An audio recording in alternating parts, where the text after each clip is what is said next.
Like, subscribe and press the bell icon to get notified. Class by Fayaz Katti. As you know in this channel you get the videos of the biology, इसके अलावा study skills भी आपको मिलती हैं। मुझे उम्मीद है कि आप उस चैनल से जो फायदा उठा रहे होंगे और अपनी स्टडी जो एग्जाम्स वगैरह हैं उसकी अच्छी से तैयारी कर रहे होंगे और इंशाल्लाह मुझे उम्मीद है कि अच्छी मार्क्स उठाएंगे। चलते हैं हमारे आज के टॉपिक की तरफ। आज का टॉपिक जो स्पेसिफिक नहीं है कि कोई किसी चैप्टर का हमने टॉपिक लिया हो, ये आज का जो हमारा लेक्चर का जो है टॉपिक है वो अक्सर में कंफ्यूजन जो है स्टूडेंट्स को वो क्लियर करनी है। स्टूडेंट्स जो है कंफ्यूज हो जाते हैं इन टर्म्स के बीच में कि इनके बीच में फर्क क्या होता है, वो आज डिस्कस करेंगे जो बोर्ड पे लिखे हुए हैं। एक होता है क्रोमोसोम, दूसरा होता है क्रोमेटिक्स, तीसरा होता है क्रोमेटिन, तीसरा होता है चौथा होता है क्रोमेटिन नेटवर्क, पांचवा होता है क्रोमेटिन बॉडी। अब इनके अंदर डिफरेंसेस कौन से हमें क्लियरली समझने हैं, इनके कॉन्सेप्ट को क्लियर करना है। What are these actually. Okay, हमने न्यूक्लियस के अंदर भी ये चीजें पढ़ी होंगी, इसके अलावा जब डीएनए की बात की होगी तभी भी हमने पढ़ा होगा। तो हमें ये डिटेल में प्रॉपर्ली समझना है कि क्या क्या चीजें हैं, ये हमें इसकी स्टडी करनी है। सबसे पहले बात आ जाती है क्रोमेटिन की बात करते हैं। ठीक है, इसकी क्रोमेटिन की बात करते हैं ना। क्रोमेटिन क्या होता है? क्रोमेटिन जो है किसी भी सेल के अंदर, जो यूकैरियोटिक सेल होता है या प्रोकैरियोटिक सेल होता है, जिसके अंदर जेनेटिक मटेरियल कौन सा होता है? जेनेटिक मटेरियल हमारी बॉडी के अंदर वो होता है डीएनए। ठीक है, डीएनए और हिस्टोन प्रोटीन आपस में जुड़े हुए होते हैं। डीएनए जो है डीऑक्सीराइबोन्यूक्लिक एसिड जो पॉजिटिव चार्ज रखता है और जो नेगेटिव चार्ज रखता है। ठीक है, और जो हिस्टोन प्रोटीन होते हैं वो पॉजिटिव चार्ज रखती हैं। तो ये आपस में इनका जो है कॉम्बिनेशन होता है, उसकी वजह से क्वाइलिंग अप की हुई होती है। कंडेंस्ड फॉर्म में जो है इस तरह से इसका नेटवर्क बना होता है, तो उसको कहते हैं 7 फीट तक इतना बड़ा होता है इसका। ठीक है, तो वो एक सेल के अंदर समाना होता है, एक सेल के अंदर समाया होता है पूरा 7 फीट का ये मटीरियल, थ्रेड लाइक स्ट्रक्चर। उस thread like structure condensed form में जो उसके अंदर नेटवर्क की फॉर्म में मौजूद होती है उसको कहा जाता है क्रोमेटिन। आई समझ में किस तरह से होती है? हिस्टोन के मॉलिक्यूल्स होते हैं। देखें, एक हिस्टोन का मॉलिक्यूल है, इसके ऊपर जो है रेपअप क्या होता है?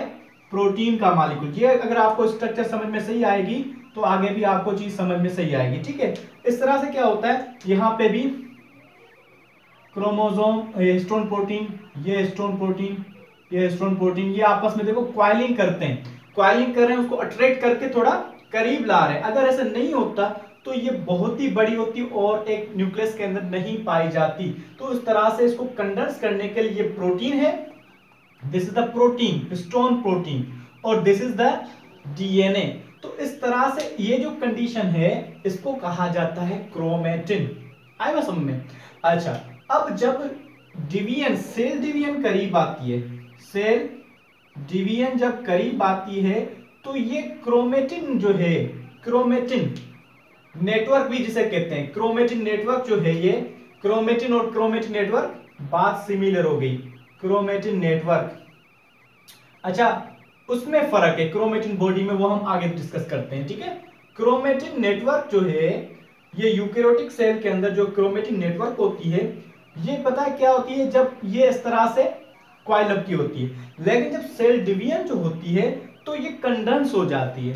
कंडेंस कैसे? ये जो है इसके ये जो टर्न्स हैं करीब करीब आ जाते हैं, ये कंडेंस हो जाती है। मींस ये देखो प्रोटीन के मॉलिक्यूल इस तरह से करीब आ जाते हैं और डीएनए के मॉलिक्यूल भी इसके ऊपर जो है रेप अप कर लेते हैं। तो इस तरह से ये कंडेंस फॉर्म में हो जाती है। इस कंडेंस फॉर्म कब होती है? जब सेल डिवीजन करीब आती है। जब सेल डिवीजन करीब आती है तो ये कंडेंस फॉर्म में स्ट्रक्चर में टूट जाती है, डिफरेंट हिस्सों में तकसीम हो जाती है और थोड़े थोड़े से हिस्सों में तकसीम हो जाती है। उसको हम कहते हैं क्रोमोसोम। क्या कहते हैं? क्रोमोसोम। होती बात सेम ही है उसी के अंदर, लेकिन वो कंडेंस फॉर्म में फुल और वो कंडेंस इतनी नहीं है एज कंपेयर टू क्रोमोसोम। ठीक है, उसके अंदर हमारा जेनेटिक मटेरियल मौजूद है, डीएनए, और उसके अलावा जो है हिस्टोन प्रोटीन मौजूद है। So this is about the chromosome. अच्छा, क्रोमोसोम के ऊपर, क्रोमोसोम को अगर हम देखेंगे तो उसके पास इस तरह की स्ट्रक्चर होती है। ठीक है, तो ये क्रोमोसोम की जो बाहर वाली ये जो आर्म्स लाइक स्ट्रक्चर नजर आ रही है, ठीक है, आर्म लाइक, जब क्रोमोसोम डिवाइड करने जा रहा है तो क्रोमोसोम अपने आप को रिप्लीकेट कर, क्योंकि आपको पता है सेल जो इक्वल हाफ्स में डिवाइड होना होता है। अगर माइटोसिस की बात करते हैं, म्यासिस की करते हैं, तो सिमिलर हाफ हो जाता है, ठीक है। जब माइटोसिस होती है तो ये अपने आप को रिप्लिकेट करते हैं, डबल अप करते हैं ना। इसके जो क्रोमोसोम जो है, इसकी ये दो आर्म्स हैं, ये क्या होती हैं, डबल हो जाती है। अब ये डबल आर्म लाइक स्ट्रक्चर्स जो हैं, इसको कहा जाता है क्रोमेटिड्स। क्या कहा जाता है, क्रोमेटिड्स कहा जाता है। अच्छा, अब बात आती है सिस्टर क्रोमेटिड्स क्या होती है।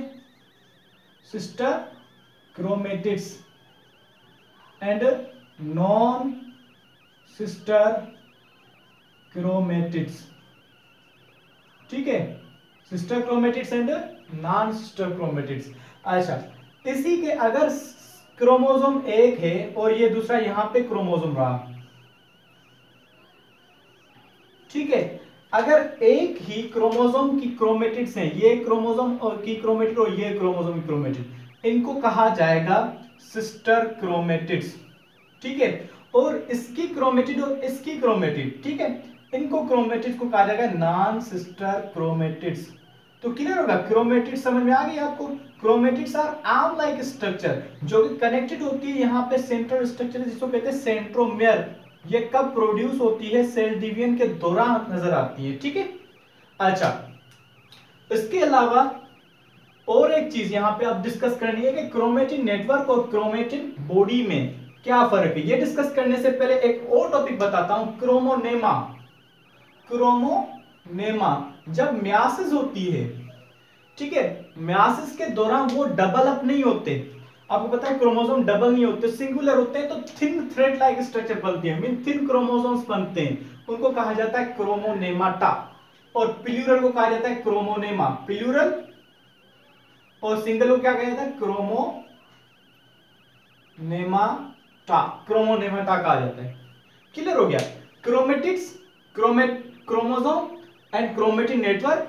अब क्रोमेटिन बॉडी की बात की जाती है। जो प्रोकैरियोट्स होते हैं, प्रोकैरियोट्स के पास न्यूक्लियस नहीं होता, हमें पता है, न्यूक्लियोइड होता है जो हमने पहले डिस्कस किया है। उसके अंदर जो है हिस्टोन प्रोटीन नहीं होती। हिस्टोन प्रोटीन के बगैर ये जो है थ्रेड लाइक स्ट्रक्चर छोटी सी होती है, जो नेटवर्क फॉर्म में नहीं होती, सिंगुलर फॉर्म में होती, इस तरह से नहीं होती, जस्ट ऐसे कुछ स्ट्रक्चर होती है, तो उसको कहा जाता है क्रोमेटिन बॉडी कहा जाता है, क्रोमेटिन बॉडी कहा जाता है। So these are all the concepts related with the genetic material. अगर आपको उसमें कंफ्यूजन थी तो अब कंफ्यूजन क्लियर हो गई होगी। इस तरह से और भी टॉपिक जो डिस्कस किए गए हैं आप प्लेलिस्ट में जाके देख सकते हैं। और इस तरह से एमसीक्यूज पेपर कैसे सोल्व करने, उसका बहुत ही वीडियो जो मैंने हिट हुई है, तो वो लोग देख रहे हैं, उससे जो फायदा उठा रहे हैं। अगर आपको किसी भी एमसीक्यूज कॉलेज का सोल्व करना है, एंट्री टेस्ट का सोल्व करना है, कोई भी सोल्व करना है, उसके हवाले से जो वीडियो इस चैनल के अंदर मौजूद है, आप सर्च करेंगे how to solve any MCQs paper by Fayaz Katti, you will find that lecture. इंशाल्लाह आपको फायदा होगा और खुदा आपके लिए आसानियां पैदा करेगा। बहुत बहुत शुक्रिया।